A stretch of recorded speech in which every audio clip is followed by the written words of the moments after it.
Fala, sexto ano, tudo bem, gente? Tô passando para gravar o gabarito da nossa revisãozinha, tá bem? Então vamos lá. Questão de número 1. Explique a grande umidade presente na Amazônia e no Pantanal. É aquilo que a gente já falou bastante em sala de aula, né? Olha só, quando a gente pensa na Amazônia, a gente tem que ter em mente alguns elementos fundamentais. É a maior floresta equatorial do mundo. Alguns colocam como a maior floresta tropical do mundo. Tudo bem? Vamos lembrar. O clima tropical ele é quente e úmido. O equatorial é muito quente e muito úmido. Beleza? Então a Amazônia é a maior floresta equatorial no mundo. Logo, nós temos ali alguns elementos que levam a essa quantidade muito expressiva de umidade. Presta atenção em mim. E você sabe quais são. Quer ver? Na Amazônia a gente tem espécie vegetal pra caramba, não tem? Árvore, planta pra caramba, não tem? Beleza. Tem uma característica dessas espécies que eu tenho certeza que você sabe, não é possível. O tanto de vezes que nós falamos sobre isso em sala, eu até me sinto sendo repetitivo. Presta atenção.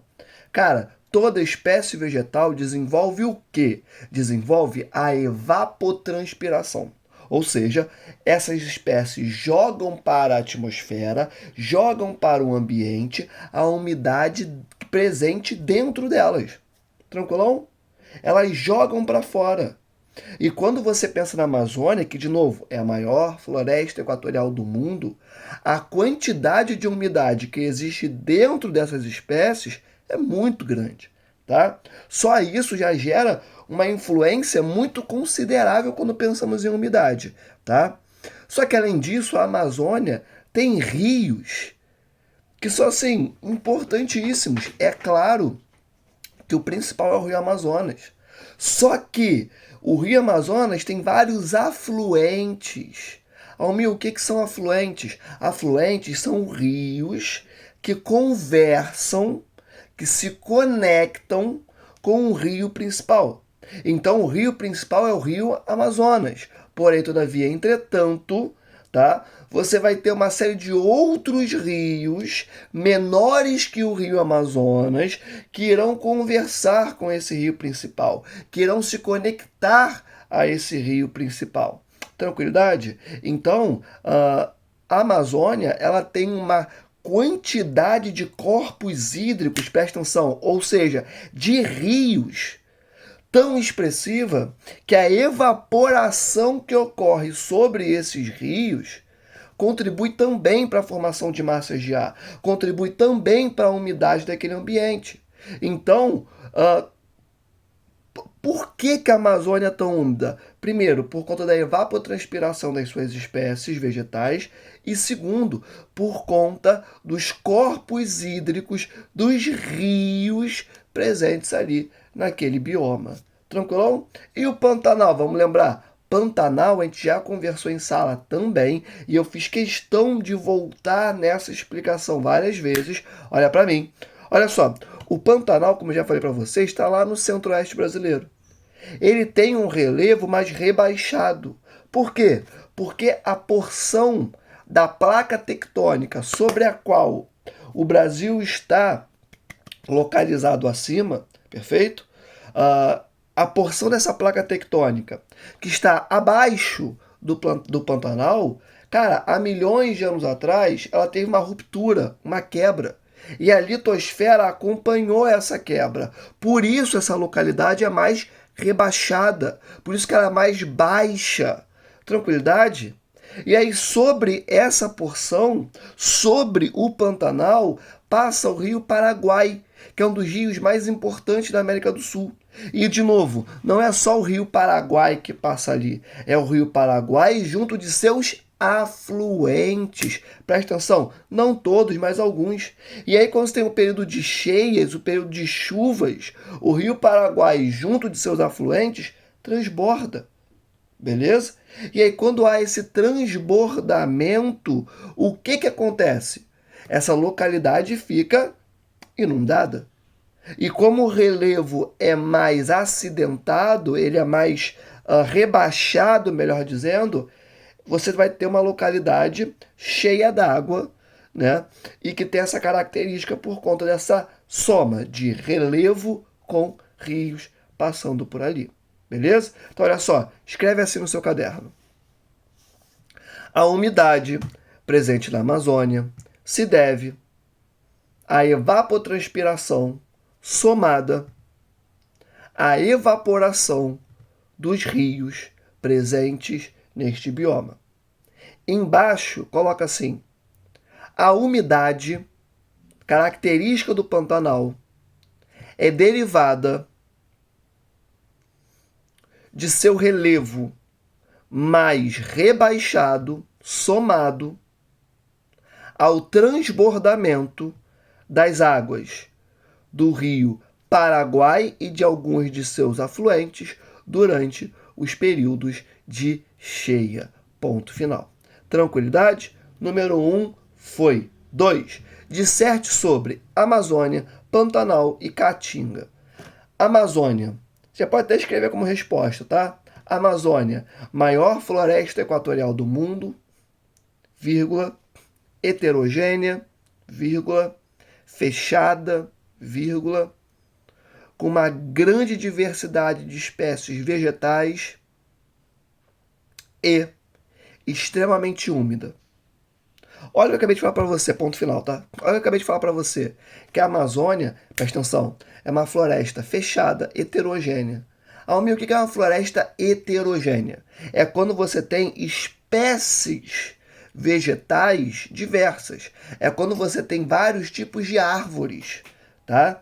Não só de árvores, mas estou focando muito nesse ponto, que é o que chama mais atenção, né? Mas é quando você tem vários tipos de espécies vegetais. Beleza? Isso vai acontecer, presta atenção em mim, sempre que você estiver olhando, se debruçando, entendendo uma localidade que tem muita umidade e muito calor, beleza? Que é o caso da Amazônia. Quanto mais úmido e quente, maior a diversidade de espécies vegetais. Quanto mais frio e seco, menor é a diversidade de espécies vegetais. Olha para mim, só para facilitar esse entendimento. Se você for lá na Rússia e for olhar a floresta de coníferas que existe lá, vamos lembrar, floresta de coníferas é a árvore de Natal, beleza? Se você for na floresta de coníferas presente na Rússia, você vai ver uma série de árvores todas iguais. Por quê, Almir? Porque lá é muito frio, tá lá no norte da Rússia, beleza? Muito frio e muito seco. Então as espécies que vão se desenvolver ali serão basicamente as mesmas, só que em maior quantidade. E já na Amazônia, como é muito quente e muito úmido, se você desmatar 100 árvores, as 100 serão diferentes umas das outras. Mas elas são muito parecidas. Não importa. Cada árvore ali é uma espécie diferente. Beleza? Então a Amazônia é heterogênea e ela é fechada. Ou seja, são espécies muito próximas umas das outras e muito conectadas. Vai ter cipós, raízes que se encontram. Se você puxa de novo, pegando aquele exemplo, se você, presta atenção, se você pega 100 árvores para desmatar, não virão só as 100, virão 1000, porque elas estão tão imbricadas, tão conectadas, que não tem como você achar que o desmatamento funciona de uma em uma, sabe? Não é assim que funciona. Você puxa 10, vem 100, puxa 100, vem 1000. Beleza? Então a Amazônia é heterogênea, é fechada e o restante das características que eu ditei eu já havia explicado para vocês. Tranquilão? Bota aí embaixo da Amazônia. Ainda estamos no número 2, tá? Presta atenção. Pantanal 2 pontos. Maior planície inundável do mundo, vírgula, possuindo relevo rebaixado e recebe a influência do rio Paraguai e de alguns de seus afluentes. Ponto final. Melhor, vírgula. Além disso, possui uma variedade de espécies animais e vegetais muito expressiva. Ponto. Vamos lembrar, presta atenção, o Pantanal não é só Pantanal. A gente chama o Pantanal de complexo do Pantanal. Por quê? A umidade lá é tão significativa que você vai ter uma diversidade de espécies vegetais surgindo, beleza? Então você não vai ter só um tipo de árvore ou de herbáceas, que são ervas. Você vai ter várias formas de árvores, várias formas de ervas, de herbáceas e tantas outras espécies vegetais. Por quê? Por conta da umidade gigantesca presente nesse bioma. Tranquilidade? Show de bola. Bota um ponto final aí, por favor, e embaixo, lembrando, ainda estamos na número 2, escreve Caatinga, 2 pontos. Coloca assim, ó. Bioma dependente, melhor, bioma adaptado a grandes níveis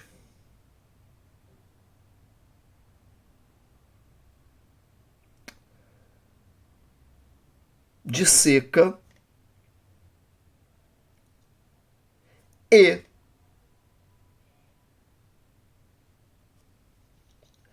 passa por um grande processo de desmatamento em virtude da agricultura comercial, que a gente conhece também como agronegócio.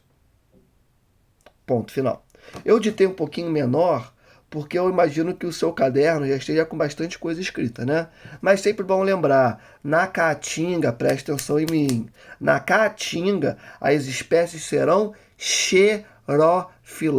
Almir, o que são espécies xerófilas mesmo? São espécies adaptadas a ambientes muito secos. Quando você olha para a Caatinga nordestina, você tem que ter em mente que a localidade onde ela se desenvolve possui meses do ano com chuva e outros meses sem chuva, e por conta de uma série de fatores climáticos, que eu não vou entrar a fundo agora, que não tem necessidade, existem anos em que nem chove na Caatinga, como foi o caso de 2020, em que não caiu uma gota de chuva na Caatinga nordestina, entende? Então, são espécies xerófilas. O que são espécies xerófilas? São espécies adaptadas a ambientes com baixos índices de umidade. Exemplo de espécies que podemos visualizar ali são as cactáceas. Almir, cactáceas vem de cactos? Sim, sim. Cactos são espécies adaptadas a esses ambientes com pouca disponibilidade de umidade, beleza? Além de outras espécies, né? A caatinga é muito marcada por algumas árvores que também são retorcidas, são de pequeno porte, beleza? Pouca vegetação rasteira, mas ainda assim você vai ter algumas gramíneas, nada muito desenvolvido. E aí eu te pergunto, por quê? Presta atenção em mim. Por que essas espécies não são tão desenvolvidas? Basicamente por conta da falta de disponibilidade de água. Já falamos sobre isso em sala várias vezes também. Presta atenção, água é fundamental quando pensamos em desenvolvimento de espécies vegetais. Se não tem água, não tem esse desenvolvimento. Beleza?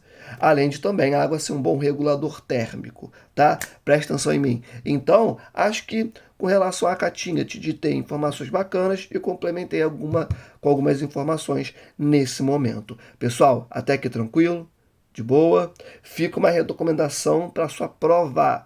Fica uma recomendação para a sua prova, tá? Pensando na V1. Cara, veja o seu caderno. Leia no seu caderno todas as informações que eu coloquei ali sobre todas as formações vegetais brasileiras. Pega o seu livro, dá uma lidinha, beleza? Porque o que eu coloco no seu caderno é o que está no seu livro, beleza? Só que eu dou uma resumida para facilitar o seu estudo, tá? E é comum também que eu adicione informações a mais para poder engrandecer ainda mais o seu estudo, beleza? As informações que estão no seu livro são muito bacanas, eu só torno o que já é bom melhor, entende? Então fica essa recomendação. Pega o caderno, pega o livro, tá bom? Para poder ter uma visão mais ampla, presta atenção, sobre todas as formações vegetais brasileiras. Fica a dica, eu não estou falando isso à toa. Quem avisa, amigo é, beleza? Show de bola. 3. Comente sobre a relação entre clima e o desenvolvimento de espécies vegetais. Cara, eu acabei de falar sobre isso com vocês agora. E vamos lá.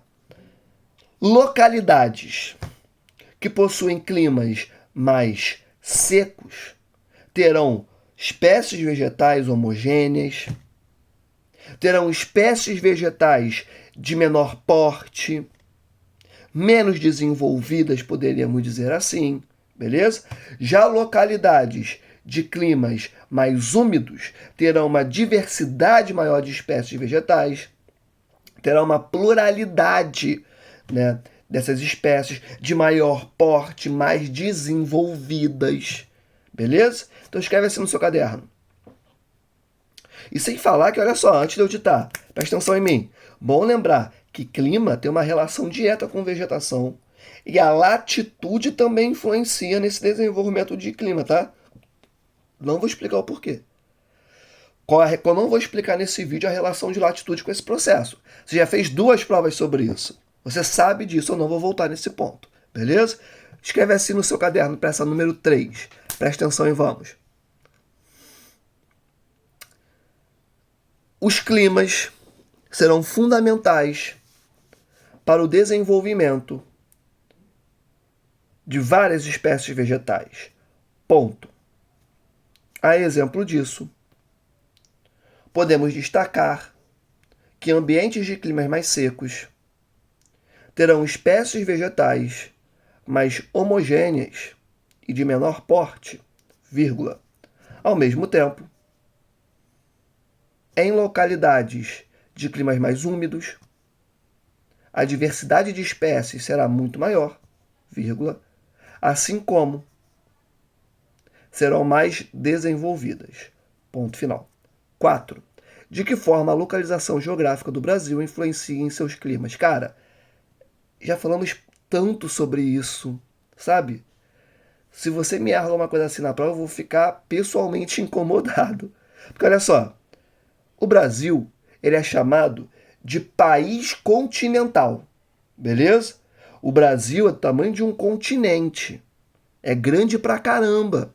Ou seja, ele passa por algumas latitudes. Porém, todavia, entretanto, são latitudes mais baixas. Presta atenção. A localidade que vai ter temperaturas mais baixas, com latitudes mais altas, é lá a região sul.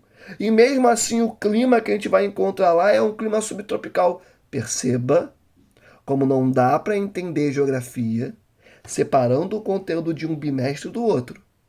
O que a gente viu lá atrás vai ser utilizado agora para entender com maior facilidade, presta atenção em mim, a parte de formações vegetais. Se você estudou clima, guardou numa caixinha e jogou fora depois das suas provas do 3º bimestre, cara, desculpa, você não vai bem. Geografia é tudo absurdamente conectado. Tranquilidade? Então, olha só. O Brasil ele passa por algumas latitudes, porém não são grandes latitudes. Beleza? A região de maior latitude no Brasil é o sul, com clima subtropical, por isso que é mais frio. Mas mesmo assim, cara, subtropical não chega perto de algumas localidades que a gente tem no mundo, que são muito mais frias. Entende? Então, coloca assim no seu caderno. A localização geográfica, coloca assim.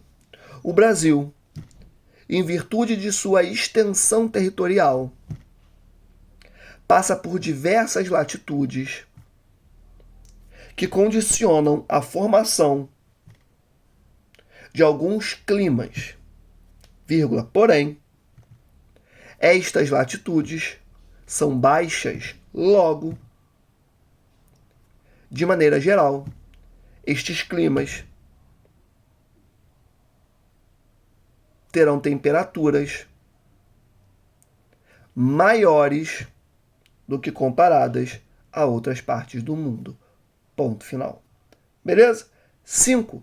Disserte sobre pampas e Mata Atlântica. Cara, já falamos tanto sobre isso. Tanto. Coloca direto no seu caderno. Pampas, 2 pontos. caracterizado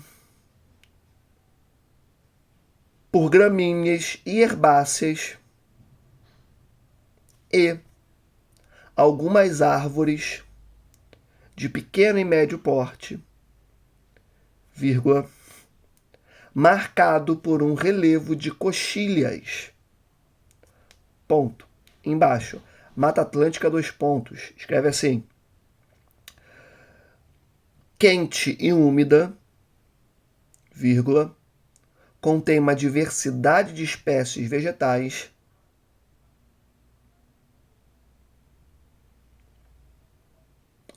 além de produzir grande umidade.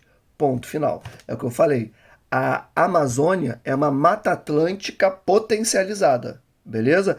O clima presente na Mata Atlântica, que diga-se de passagem, é o tipo de vegetação da sua cidade, beleza? Você lida com Mata Atlântica todos os dias, só não está ligado nisso. Beleza? Até porque também está muito devastado, muito desmatado aqui no Rio. Mas o tipo de vegetação característica do Rio de Janeiro é de Mata Atlântica. Beleza? Então, qual é o clima característico, presta atenção em mim, de Mata Atlântica? Tropical litorâneo, quente e úmido. Qual é o clima da Amazônia? Equatorial, muito quente e muito úmido. Ou seja, a Mata Atlântica lembra muito a Amazônia, só que a Amazônia é uma Mata Atlântica multiplicado por 2. Entende? Se a Mata Atlântica é quente e úmida, a Amazônia é muito quente e muito úmida. Tranquilão, gente? Cara, fizemos a revisão inteira, não tá difícil, tudo, absolutamente tudo, nós vimos, tanto nesse bimestre e no bimestre anterior, porque quando eu tô falando de clima, vira e mexe eu converso com vegetação, então nada aqui é novo, tá? No máximo, Pantanal aí, porque o Pantanal é a maior bacia inundável do mundo. Agora o resto você vem trabalhando comigo desde agosto. Então não é novidade para você, tá bom? Pessoal, beijo no coração. Só para reforçar, facilitar os caminhos que você tem que tomar para poder fazer um bom estudo. Presta atenção em mim. Cara, pega a revisão. Assista a esse vídeo quantas vezes forem necessárias. Olha o seu caderno. Veja as anotações que estão ali, principalmente sobre cada uma das formações vegetais brasileiras. Não fica com preguiça.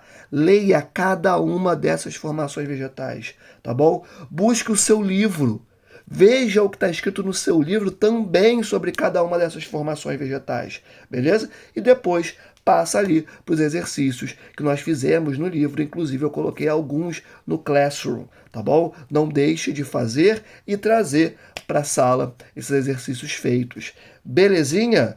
Show de bola? Pessoal, beijo no coração. Fiquem com Deus, tá? E tamo junto. Boa prova, confiem em vocês, confiem na capacidade de vocês, que é gigantesca, tá? Eu tenho certeza que as provas serão muito boas, tá? Ó, fui!